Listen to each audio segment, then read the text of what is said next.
주님의 이름으로 사랑하고 축복합니다.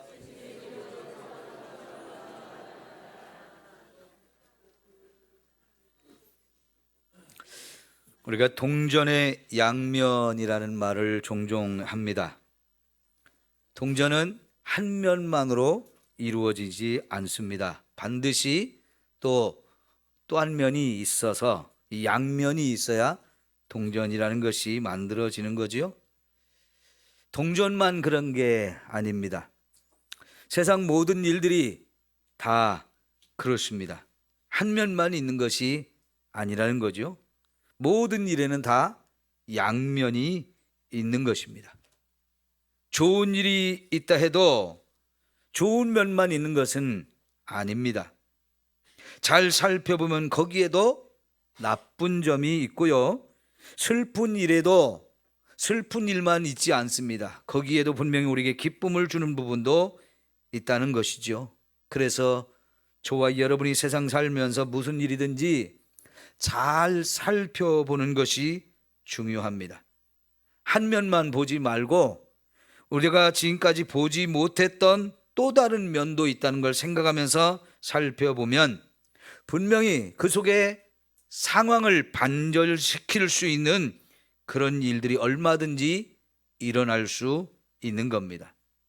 많은 사람들이 섣불리 한 면만 보고 쉽게 단정 짓고 또 너무 쉽게 결정을 내리다가 좋은 것을 놓쳐버리고 그래서 불가능하다고 쉽게 포기하는 경우도 얼마든지 봅니다. 그러나 여러분, 어려운 중에도 잘 살펴보면 그 속에서 얼마든지 새로운 돌파구를 찾을 수 있어요. 오늘 말씀이 바로 그런 부분을 저와 여러분에게 보여주고 있습니다. 초대교회 7 집사 중에 한 사람인 스데반의 이야기가 계속되어지는데요. 사도들이 감당하던 구제라고 하는 일, 이 구제하는 일을 이제는 교회 7명의 집사를 선택해서 그들에게 맡겨주었죠. 그렇게 세워진 7명의 집사가 맡겨진 사명에 따라 열심히 책임 있게 그 일을 잘 감당해 주었고, 그래서 사도들은 기도하는 것과 말씀 사역에 집중할 수 있게 되었습니다. 그 결과 교회에는 하나님의 말씀이 왕성해지고 그래서 더 많은 강력한 부흥의 역사가 일어나게 되었죠. 자, 그럴 때 스데반이라고 하는 사람, 아주 성령 충만한 사람이고 지혜가 충만했습니다. 사람들에게 칭찬도 받는 사람이었습니다. 7명의 집사 중에서 그의 이름이 가장 먼저 나왔다고 하는 것은 그만큼 그 사람이 그 집사 중에서도 탁월한 일꾼이었고 정말 훌륭한 사람이었다는 것을 우리가 보게 되는데요. 7장이 처음 시작되어지는 6장 끝부분 중간 부분에서 보면 그는 더욱 성령의 충만한 은혜를 힘입어 가지고 여기저기 다니면서 전도를 열심히 합니다. 그가 전도하는 현장에서 큰 기사와 능력도 나타나게 되어지고 특별히 그는 저 이방 지역에 다른 나라에 살다가 돌아온 사람들이 모여 사는 지역, 그들의 회당을 찾아다니면서 예수님이 우리를 구원하시는 그리스도라는 사실을 열심히 전도했습니다. 그런데 그렇게 회당에서 복음을 전할 때에 예수님을 인정하지 않고 믿지 않는 사람들이 스데반에게 논쟁을 걸어옵니다. 그러나 여러분, 성령 충만하고 말씀을 깊이 깨달은 이 스데반과의 논쟁은 일방적으로 스데반의 승리로 끝나게 되어집니다. 그가 그만큼 성령 충만하고 그만큼 말씀에 대한 깊은 이해가 있었기 때문에 가능했던 일이죠. 그래서 논쟁을 이기지 못한 이 사람들이 화가 나서 결국은 스데반을 더 이상 전도를 못하게 하려고 고발을 하게 됐죠.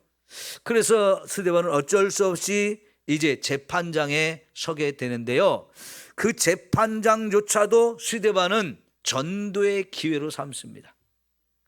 거기서 평소에 제대로 만나기 어려웠던 그 당시 이 유대 종교의 모든 지도자들, 대제사장을 비롯해서 바리새인들, 서기관들, 장로들 한 70여 명이 모여있는 그런 법정에 서서 스데반은 멋진 설교를 하게 되어지는데, 그의 설교 전체가 7장 1절부터 마지막 절까지 아주 긴 설교를 하게 되는데요, 이 설교가 끝날 때쯤에 그 설교를 듣던 이 재판관들, 그들이 또 화가 나가지고 참지 못하고 결국은 스데반을 그 자리에서 끌고 성밖까지 가서 거기서 돌로 쳐 죽이게 됩니다.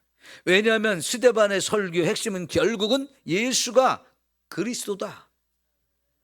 그 법정에서 이미 예수님이 사형에 해당하다는 말도 안 되는 죄를 덮어 씌워서 죽인 그 사람들에게 스데반은 너희가 죽인 그 예수, 그분이 하나님 보내신 우리를 구원하라고 약속하셨던 메시아, 바로 그분이라고 담대하게 증거했기 때문입니다.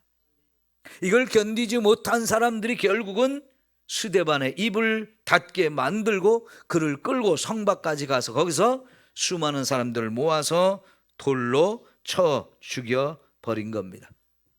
그 전부터 서서히 시작되어던 교회에 대한 박해가 이때 정말 크게 달한 거지요.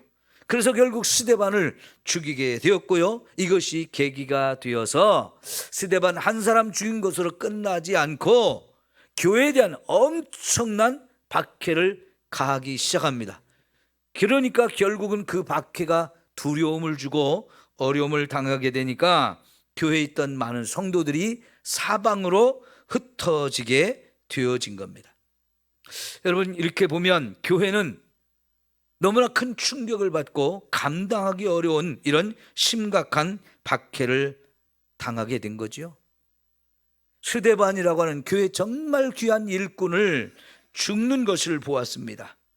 그래서 결국은 성도들이 사방으로 흩어지는데, 오늘 말씀에서는 그 성도들이 어디로 흩어졌는지 뭐라고 표현했냐면 온 유대와 사마리아로 흩어졌다고 8장 1절에 그렇게 표현을 하고 있죠. 자, 예루살렘 교회가 하루아침에 박살이 난 거예요. 그리고 이때 또 교회를 박해하는데 앞장서는 대단한 사람이 또 한 명이 등장해요.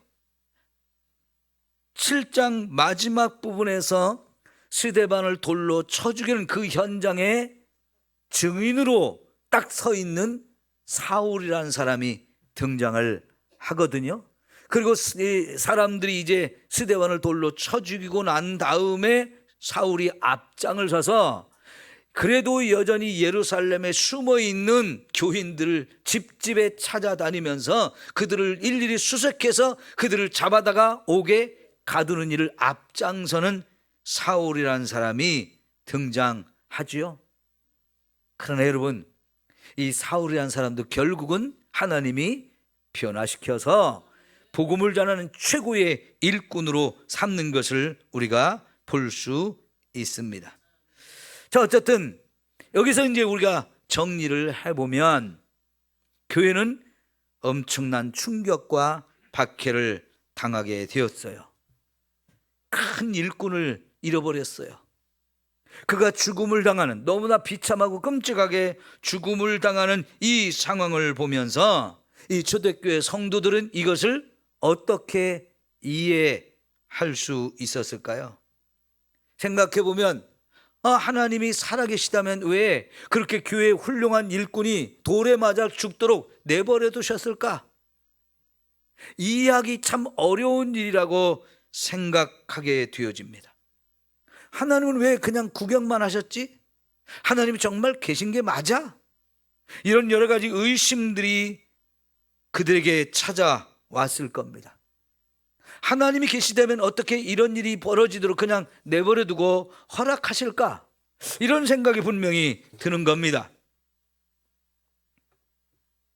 아마 저와 여러분도 그 현장에 있었다면 그런 생각들이 가장 먼저 우리를 괴롭혔을 거예요.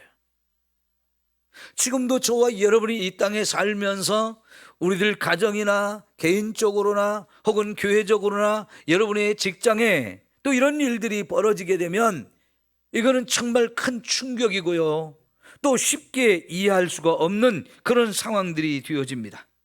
믿어봐야 별거 없다고, 하나님 믿어도 하나님 우리를 안 지켜주신다고, 이런 생각을 하기가 쉽습니다. 그러면서 시험에 들고 교회를 떠나는 사람도 있게 되지요. 그러나 여러분, 눈에 보이는 것이 전부가 아닙니다. 우리가 보지 못하는 그 이면에 또 다른 것이 있다는 것을 보아야 합니다. 그리고 지금 당장 눈앞에 보는 것만 생각하지 말고 좀 더 길게 보면서 과연 하나님은 이런 일을 통해서 무슨 일을 하시는 것일까? 이런 눈이 저와 여러분에게 있어야 합니다. 모든 일 속에는 하나님의 더 깊은 뜻이 있고 계획이 있다는 이야기입니다. 그것을 볼 수 있는 눈이 믿음을 가진 저와 여러분에게 반드시 필요하다는 얘기입니다. 여러분, 오늘 말씀에 볼 때에 우선 우리가 살펴볼 것이 뭐냐면, 스데반이 그런 일을 당할 때 하나님이 가만히 계셨습니까? 아닙니다. 하나님이 하늘 문을 열어주셨어요. 그리고 스데반의 눈을 열어서 그동안 보지 못하던 이 하나님 나라를 보게 하셨고, 그 하나님 나라에 하나님의 보좌가 보이고 그곳에 앉아 계신 하나님의 영광을 볼 수 있게 하셨어요. 그리고 그 하나님 보좌 우편에 서서 지금 스데반을 내려다보고 계신 예수님의 얼굴을 보고 예수님의 눈과 마주칠 수 있는 그런 은혜를 주신 거예요. 여러분, 그것이 눈에 보이는 순간 스데반이 얼마나 놀라고 또 감사했을까요? 너무나 황홀하고 너무나 신비한 중에 이런 것을 보니까 여러분, 스데반이 지금 자기가 눈에 보고 있는 그것을 말하는 겁니다. 지금 하늘이 열렸고 하나님의 영광의 보좌가 보이고 그 옆에 서서 나를 보고 계시는, 우리를 보고 계신 예수님이 보인다고 이렇게 말을 하지요. 분명히 하나님은 스데반이 그렇게 돌에 맞아 죽는 것을 보고 구경만 하시는 분은 아니었던 거지요. 우리가 평소에 볼 수 없었던 그 하나님 나라를 지금 스데반에게 특별히 보여주고 계신 거예요. 하나님의 영광도 보고 예수님도 보고 그렇게 감사와 감격이 지금 스데반에게 넘치도록 큰 은혜를 부어주시는 거지요. 스데반은 지금 그걸 보기에 지금 자기 눈으로 보는 걸 생생하게 지금 증언을 하고 있는데, 여러분, 그 스데반의 눈에만 보이고 다른 사람들 눈에는 지금 안 보이잖아요. 그 천국을 보지 못하는 사람들은 천국을 보고 말하는 이 스데반의 말이 사실로 받아들여지지 않잖아요. 오히려 그 스데반을 향해서 미쳤다라고 생각을 한 것 같아요. 그러니까 화를 내면서 그 자리에서 스데반을 끌고 저 성밖까지 가서 거기서 돌로 쳐 죽이게 되는 거죠. 이렇게 해서 스데반은 순교를 당합니다. 그것도 교회 역사상 최초의 순교자라고 하는 큰 영광을 누리게 되어지는 거지요. 순교는 아무나 하는 게 아닙니다. 하나님이 특별히 허락한 사람에게만 주어지는 것이 순교예요. 특별히 여러분, 저와 여러분이 어떻게 구원을 받았나요? 하나님의 아들이 저 하늘의 영광을 버리고 이 땅에 오셔서 저와 여러분의 죄를 다 짊어지고 그분이 저 십자가라고 하는 그 엄청난 죽음의 고통, 끔찍한 고통이 있고 부끄럽고 추악한 그 십자가에서 죽음을 당하심으로 저와 여러분이 구원을 받았잖아요. 우리의 구원은 우리 편에서 보면 정말 쉽게 아무것도 치르지 않고 너무나 간단하게 구원이 주어진 것 같지만, 그러나 이 구원은요, 하나님의 아들이 자신의 생명을 바쳐가지고 저와 여러분을 구원한 거예요. 이렇게 해서 구원을 받은 저와 여러분이 이제 주님을 위해서 내가 죽을 수 있다. 이건 정말 대단한 영광이고요, 스데반에게 그런 최초의 영광을 허락하셨다는 거, 아무나 누릴 수 없는 스데반에게 주신 특별한 은혜요 축복인 줄 믿습니다. 우리도 은혜가 되면 어떤 생각을 합니까? 하나님, 이 생명도 주님을 위해 드리겠습니다. 그런 고백을 당당하게 하는 사람들이 예수 믿는 사람들이거든요. 그런데 여러분, 이런 스데반의 죽음이 헛된 죽음입니까? 부끄러운 죽음입니까? 욕된 죽음입니까? 그렇지 않아요. 스데반이 죽어가는 그 상황 속에 하나님께서는 스데반에게 엄청난 위로와 소망을 주셨습니다. 그것이 천국을 보여준 것이에요. 이 땅에 살지만 이 땅에 있는 동안에 그렇게 천국을 보게 하시고, 그것이 너무나 생생한 현실이라는 것, 우리의 삶이 마치면 우리가 그 천국에 가야 될 그곳을 미리 이렇게 보여주시는 거죠. 지금 죽음을 당하지만 하나님은 스데반에게 천국을 약속하고 보장해 주고 있는 거지요. 그러니 여러분, 스데반이 지금 죽음을 당하는 거, 이거를 두려워하겠습니까? 그거는 아무 문제가 되지 않는 거지요. 여러분, 어떤 사람들이 이 땅에서 부귀 영화를 누린다 할지라도 그가 천국에 갈 수 없다면 그 사람은 가장 불쌍한 사람 아닙니까? 우리가 이 땅에서 많은 걸 누리지 못한다 할지라도, 힘들고 어려운 삶을 산다 할지라도 저와 여러분에게 천국이 확실하게 보장되어 있고 내가 이제 그곳에 갈 확신만 있다면 이 땅에서 그런 부귀영화를 누리지 못한 거 섭섭하지 않아요. 오히려 더 감사하면서 이 삶을 하나님을 위해서 얼마든지 드릴 수 있는 그런 삶이 되어지는 거죠. 우리는 언젠가 다 죽음이 찾아옵니다. 모습은 달라도 분명히 다 죽습니다. 근데 이 땅의 삶으로 끝나지 않고 저와 여러분의 삶이 천국으로 계속 이어진다는 것, 그것이 감사한 일이고 그것 때문에 우리가 예수님을 믿는 거잖아요. 그런데 하나님이 지금 스데반에게 천국을 확실하게 열어서 보여주셨잖아요. 다른 사람은 보지 못하는 그 천국을 이렇게 열어 보여주셨고, 하나님이 지금 그를 맞이할 준비가 되어 있는 모습을 보여주셨어요. 스데반은 이 땅에서도 이미 예수님을 통해 구원을 받았습니다. 성령 충만한 은혜도 받았습니다. 그래서 교회에서 최초로 이렇게 집사로 세워지고 거기서 열심히 충성할 수 있는 기회도 주셨습니다. 열심히 전도하며 사람들에게 복음을 전할 수 있는 이런 기회도 주셨고요. 그렇게 복음을 전하다 지금 죽음을 당한다는 것, 이 땅의 삶에서도 스데반은요 조금도 부족함이 없는 삶을 살았고 최고의 은혜와 영광을 누리며 살았어요. 그의 인생 조금도 후회할 것이 없는, 부러울 것이 없는 가장 아름답고 복된 삶을 살았습니다. 그리고 이제 이 땅의 삶을 마치면서 저 천국으로 갈 수 있게 된 거, 얼마나 감사한 일이고 얼마나 멋진 인생입니까? 그러니까요, 우리가 단순히 스데반이 이렇게 전도하다가 끔찍하게 돌에 맞아 죽은 것만 보면 안 되는 거지요. 그에게 주어지는 이 죽음의 의미가 무엇인지, 그 죽음을 통해서 하나님이 그에게 주시는 이 은혜와 축복이 무엇인지를 우리가 더 확실하게 볼 수 있는 거지요. 여러분, 아까 사울이라는 사람 얘기를 했지만 사울이 그렇게 변해서 바울이라는 사람으로, 교회를 핍박하던 사람이 변해서 예수 그리스도가 나를 구원했다는 분명한 믿음의 확신을 갖게 되면서 저 땅끝까지 목숨을 걸고 나가서 담대하게 복음을 전하는 사람으로 변화될 수 있었던 것도 결국은 스데반의 이 멋진 죽음 때문이었어요. 사울은 스데반이 그렇게 돌에 맞아 죽을 때에 돌을 들어서 스데반을 치는 사람들이 겉옷을 벗어서 사울에게 맡겨주는 일을 했는데요, 그 겉옷을 맡아준다는 것은 내가 너희들의 증인이 된다는 뜻이에요. 그가 생각할 때 스데반은 죽어 마땅한 사람이라고 생각했어요.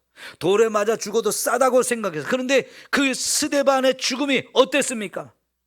아파서 막 벌벌 떨면서 죽는 것이 두려워서 이렇게 죽지 않았습니다. 오히려 그가 죽을 때 어떻게 했습니까? 여러분 59절에 보니까 주 예수여 내 영혼을 받으소서, 그렇게 하나님께 호소할 뿐만 아니라 무릎 꿇고 크게 불러 이르되 주여 이 죄를 그들에게 돌리지 마옵소서 하면서 예수님이 십자가에 죽으실 때 마지막 하셨던 그 기도의 제목과 같은 기도를 지금 스데반이 드리면서 죽어가거든요. 여러분 이 모습을 볼 때 사도 바울이 놀라지 않을 수가 없었을 거예요. 어쩌면 사람이 저렇게 죽을 수 있을까? 죽음을 두려워하지 않고 자기를 죽이는 사람들을 오히려 용서해달라고 하나님께 기도하는 이 스데반의 모습이 사울에게 오히려 대단히 큰 충격을 주고 그가 변하게 되어지는 놀라운 기회를 만드는 것을 볼 수 있어요. 여러분 성경에서요 예수님이 하늘로 올라가신 그 모습을 표현할 때는 대부분 보좌 우편에 앉아 계신 예수님의 모습을 우리에게 설명을 하거든요. 그런데 성경에서 유일하게 여기서만 하나님 보좌 우편에 서 계신 예수님의 모습을 우리에게 소개하고 있어요. 하나님 보좌 우편에 가장 아름다운 모습으로 이제 영광을 누리며 앉아 계실 그 예수님이 돌에 맞아 죽을 수밖에 없는, 그리고 그렇게 죽어가는 스데반을 보실 때는 자리에서 벌떡 일어나서 너무나 안타까운 마음으로 스데반을 이렇게 내려보고 계신 그 모습을 우리에게 보여주거든요.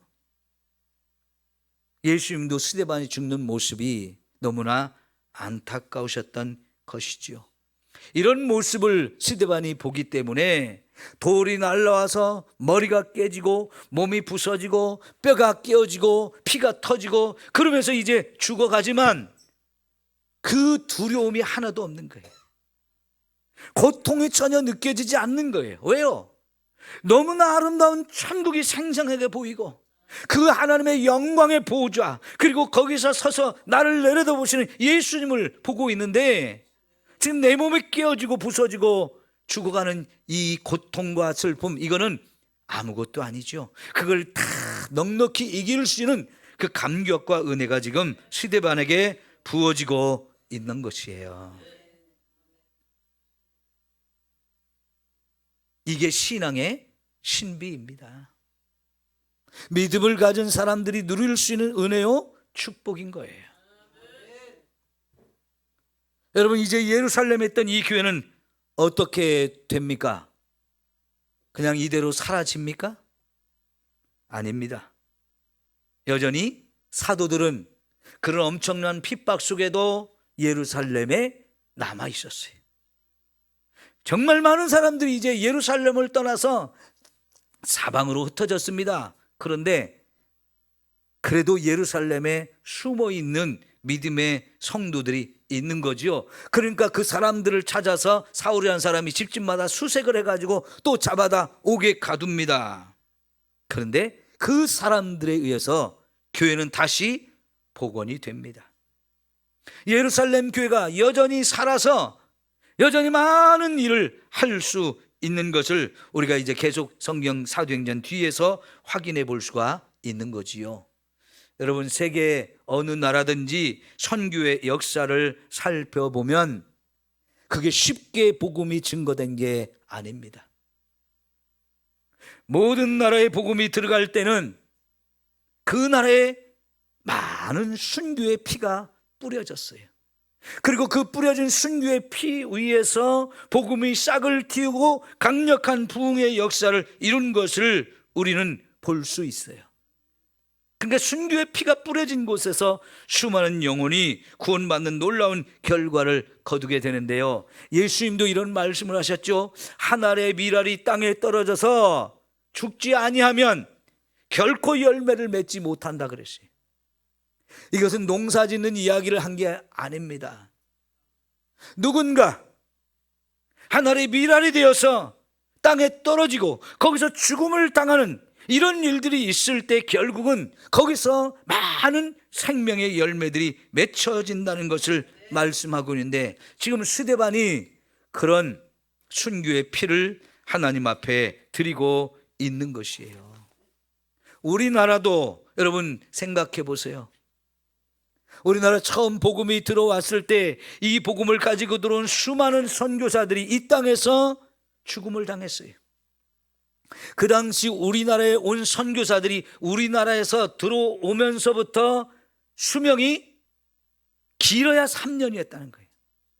이 3년 안에 죽는 사람들이 많았다는 거예요. 그런데 놀랍게도요, 그 소식을 전해 들은 수많은 나라의 선교사들이 거기 가면 2, 3년밖에 못 산다, 그 안에 다 죽는다, 이런 이야기를 들으면서도 나도 거기로 보내주세요, 내가 거기에 가서 복음을 전하겠습니다. 그 얘기는요, 그들이 죽음을 각오하고 이 땅에 와서 복음을 전했고, 또 그래서 수많은 사람들이 순교를 당했는데, 그래서 이 나라에 강력한 부흥의 역사가 있었던 거예요. 우리의 초창기의 믿음의 선질들도 그렇게 복음을 받아들이고 믿음을 가지고 살다가 순교를 당한 사람들이 참 많지 않았습니까? 그런 순교의 터전 위에서 한국교회가 성장하고 놀라운 하나님의 은혜를 경험하면서 여기까지 온 것이에요. 여러분, 그렇게 또 흩어진 성도들은 어떻게 했습니까? 처음에는 예루살렘에서 그 핍박이 무서워서 도망을 갔던 사람들, 아까 본 것처럼 그들이 어디로 도망갔습니까? 온 유대와 사마리아로 도망을 갔다 그랬습니다. 분명히 그들은 핍박이 두려워서 도망간 겁니다. 그런데 그들이 도망간 곳에서 조심스럽게 복음을 전했어요. 숨어 있지만 않고 자기가 간 곳에서 조심스럽게 주변에 있는 사람들한테 복음을 전했더니 그들이 예수님을 믿고 구원받는 역사가 이루어지기 시작하면서 점점 더 담대하게 복음을 전하니까 놀랍게도 그 흩어진 사람들에 의해서 유대 땅 전역으로 복음이 증거되어지고 유대 땅 전역에 수많은 교회들이 세워지게 되어지는 거예요. 심지어 사마리아 땅에도 사람들이 갔는데 그 사마리아 땅에서도 복음이 증거되고 거기 사람들도 예수를 믿고 구원받는 역사가 이루어지는 겁니다. 여러분, 사마리아 사람들은 유대인들이 이방인처럼 취급을 하면서 그들하고는 접촉도 안 하고 상종도 안 하던 사람들, 가지도 않던 곳인데요, 특별히 이제 오늘 읽었던 4절 그 다음에 5절부터 이야기는 그곳에 제일 먼저 간 사람이 빌립이고 빌립이 거기서 전도함으로 강력한 부흥의 역사를 경험하는 이야기가 나오지 않습니까? 여러분, 사도행전 1장 8절에서 예수님이 제자들에게 마지막 사명을 줄 때 너희는 예루살렘과 온 유대와 그 다음에 사마리아와 또 땅끝까지 이르러 내 증인이 되라 했는데, 여기 8장 1절에서 이 흩어진 사람들이 온 유대와 사마리아로 갔다는 얘기가 우연히 그렇게 된 것일까요? 이거는 분명히 성령 하나님께서 그들의 발걸음을 인도하셔서 그렇게 되어진 겁니다. 여러분, 예루살렘의 교회, 세상에 하나밖에 없는 교회예요. 근데 그 교회를 하나님이 깨트리셨어요. 근데 깨트린 것으로 끝나지 않고 그렇게 끼어진 교회, 흩어진 사람들에 의해서 어마어마한 교회가 세워지게 되어진 거죠. 유대 땅 각 지역에 수많은 교회들이 세워지고 이제는 경계를 넘어서 사마리아 땅에도 복음이 전해지는데요, 하나님이 그것을 얼마나 원하셨는지를 우리가 깨달아야 됩니다. 이거는 하나님이 하신 일이에요. 하나님께서는 처음부터 제자들에게 이 복음을 가지고 저 땅끝까지 가서 모든 민족에게 복음을 전하고 그들을 제자로 삼아서 내가 너에게 가르친 모든 것을 지키게 하라고 이렇게 말씀을 하셨잖아요. 근데 예루살렘의 교회가 막 부흥하고 거기 성령의 은혜가 넘쳐나고 사랑과 섬김이 참 풍성해져서 그 안에서 신앙생활하는 게 정말 행복했어요. 너무나 좋았어요. 그러던 사이에 예수님이 주셨던 그 명령을 잊어버린 거예요. 여기가 좋사오니 하면서 그냥 거기에 머물러 있는 것이 전부였어요. 그래서 하나님께서는요, 이 예루살렘 교회에 핍박을 가하셨고 그들을 흩어지게 하셨고, 그래서 그 흩어진 사람들에 의해서 하나님이 원하시는 복음 전도의 역사가 더 넓은 곳으로 퍼지게 되어진 거지요. 얼마나 많은 사람들이 이 복음을 기다리고 있습니까? 하나님은 지금 제자들을 그렇게 그들에게 보내서 더 많은 사람들을 구원하기를 원하시는데 지금 그 일을 안 하고 있으니까 하나님이 이렇게 핍박을 가해서라도 그들을 그렇게 보내주신 거지요. 여러분, 저와 여러분의 마음이 하나님의 이 마음을 품을 수 있기를 축원합니다. 하나님은 세상 모든 사람이 다 구원받기를 원하신다라고 말씀하셨어요. 디모데전서 2장 4절에서 우리가 그 말씀을 확인해 보았잖아요. 교회는 이제 하나님의 뜻이 무엇인지를 깨달았어요. 이 복음을 가지고 저 땅끝까지 가야 된다는 것을, 그렇게 하나님이 원하신다는 것을 그들이 깨달았어요. 이제 제자들이 가지 못할 곳이 없습니다. 사마리아도 갔는데 어디는 못 가겠습니까? 여러분, 삼성교회도 이와 같은 하나님의 마음을 품고 우리가 땅끝까지 복음을 전한 교회가 되어지기를 축원합니다. 이러한 믿음이 있기 때문에, 이러한 소망이 있기 때문에 우리가 구원대의 행사를 하는 것 아닙니까? 저와 여러분이 정말 힘들고 어렵게 작은 돈이라도 모아서 결국은 해외에도 교회를 건축하며 선교의 일을 우리가 감당하려고 애를 쓰고 있는 것이잖아요. 여러분, 앞으로 이런 일들을 우리는 쉬지 말고 더욱 힘을 내서 함께 감당하는 저와 여러분이 되어지기를 축원합니다. 언제든지 누구에게든지 위기는 옵니다. 그것이 어떤 모습으로 오든지 위기는 옵니다. 그런데 여러분, 위기는 곧 기회이기도 한 거예요. 위기를 기회로 만드시는 하나님의 역사를 우리가 믿어야 합니다. 그러면 위기가 위기로 끝나지 않습니다. 그 위기는 얼마든지 새로운 기회가 되어질 수 있는 거예요. 어떻게 이런 일이 가능합니까? 사람들이 위기를 만나면 어떻게 합니까? 정신이 바짝 들어요. 정신을 차린 사람들은 이제 하나님을 찾잖아요. 하나님, 어떻게 합니까? 기도합니다. 그러면서 이 위기가 왜 우리에게 찾아왔을까? 그 원인이 무엇일까? 이유를 생각합니다. 그러다가 이게 우리의 부족함이었고 이게 우리의 죄였구나 하는 걸 깨닫게 되면 또 회개를 하게 되지요. 그러면 여러분, 우리에게 새로운 기회가 열려지는 거예요. 이 위기를 통해서 하나님과 가까워지잖아요. 그런데 그 하나님과 가까워지고 하나님 말씀으로 돌아가고 기도하는 그런 삶을 살게 되면 그때 하나님을 우리가 만나게 되어져요. 하나님이 저와 여러분을 얼마나 사랑하시는지, 그 하나님이 얼마나 전능하신 분인지를 우리가 새롭게 경험하게 되어지기 때문에 그동안 위기로 다가왔던 이 상황이 완전히 바뀌어서 새로운 반전이 저와 여러분의 삶에 얼마든지 일어나기 때문에 위기가 기회가 되어줄 수 있다는 겁니다. 우리에게도 이런저런 많은 위기들이 찾아오지만 하나님을 믿는 저와 여러분은 그 위기를 새로운 기회로 만들 수 있기를 축원합니다. 그런 순간 저와 여러분의 믿음이 세워지는 거예요. 하나님은 저와 여러분에게 하나님을 찾으라고 말씀하셔요. 그러면 우리가 하나님을 만날 수 있는 길을 하나님이 열어주신다라고 말씀을 하셔요. 그래서 하나님을 만나게 되면 저와 여러분의 인생이 달라집니다. 세상을 보는 눈이 달라집니다. 그래서 위기가 위기로만 보이지 않고요, 거기서 우리와 함께 하시는 그런 하나님의 은혜를 새롭게 경험하게 되어지는 거지요. 여러분, 하나님이 나를 잊었다고 생각하는 사람도 있고, 하나님은 나를 사랑하지 않는다고 생각하는 사람도 있습니다. 하나님을 도저히 이해할 수 없다라고 생각하는 사람도 있습니다. 그러나 여러분, 하나님은 결코 저와 여러분을 버리지도 않고 떠나지도 않습니다.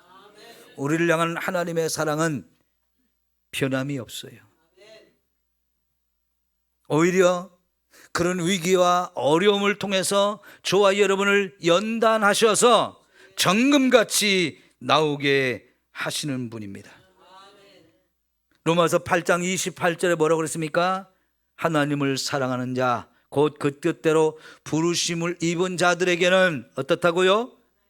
모든 것이 합력하여 선을 이룬다 말씀하셨어요.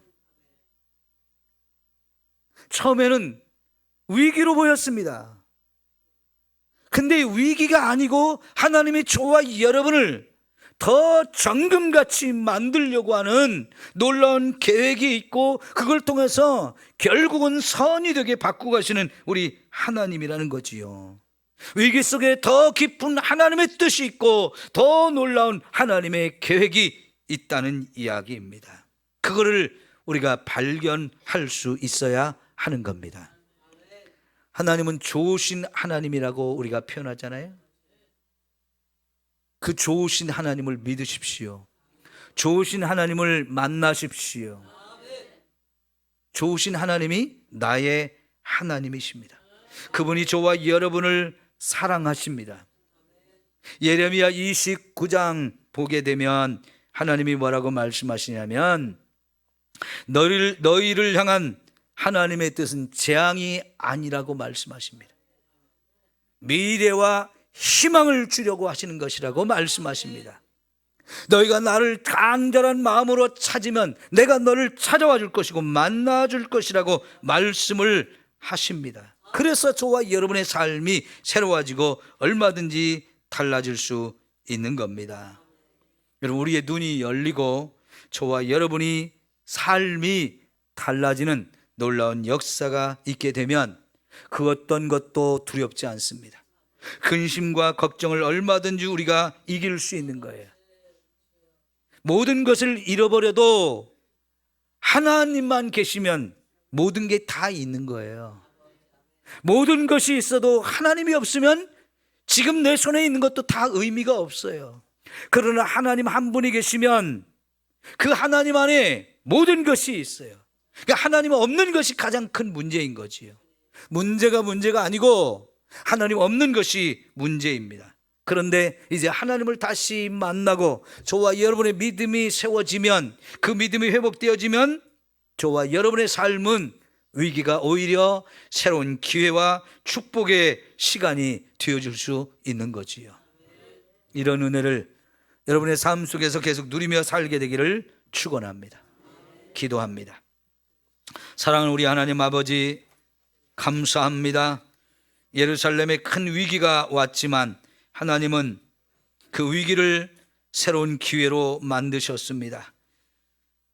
스데반의 죽음은 부끄럽고 비참한 죽음이 아니라 가장 영광스러운 죽음이었고, 하나님이 천국을 열어서 그에게 보여주시며 천국으로 그를 인도하셨습니다. 이 땅의 삶을 마치며 영광스러운 삶을 살다가 하나님 나라에 갈 수 있었음이 얼마나 복되고 아름다운 일인지요. 하나님, 우리가 세상을 보는 눈이 달라지게 하옵소서. 하나님이 예루살렘 교회를 흩어서 더 많은 곳에 복음이 증거되어지게 하시고 사람들의 생각이 넓어지게 하시고 보지 못하던 것을 보게 하셨고 가지 못하던 곳에 가게 하시고 복음으로 세상을 변화시키는 놀라운 일을 하게 하셨습니다. 하나님, 삼성교회가 이 시대에 그런 하나님의 마음과 눈을 가지고 세상을 보게 하시고 이 땅에서 우리가 해야 될 일이 무엇인지를 알게 하옵소서. 그래서 하나님 주신 이 비전, 하나님 주신 이 사명을 위해서 우리의 생명까지도 드리면서 기쁨으로 달려갈 수 있는 저희들 모두가 되게 하여 주옵소서. 이제 다음 주에 우리가 구원데이 행사를 합니다. 사랑하는 성도들이 이 마지막 주간 열심히 전도하고 많은 사람을 초청하게 하셔서 많은 사람이 와서 구원받는 축복의 날이 되게 하옵소서. 지금은 구원의 날이요 은혜의 날이라고 말씀하신 것처럼 사람들이 와서 하나님 쏟아부으신 은혜를 받게 하시고 구원의 감격을 누리게 하여 주옵소서. 예수님의 이름으로 기도하옵나이다. 아멘.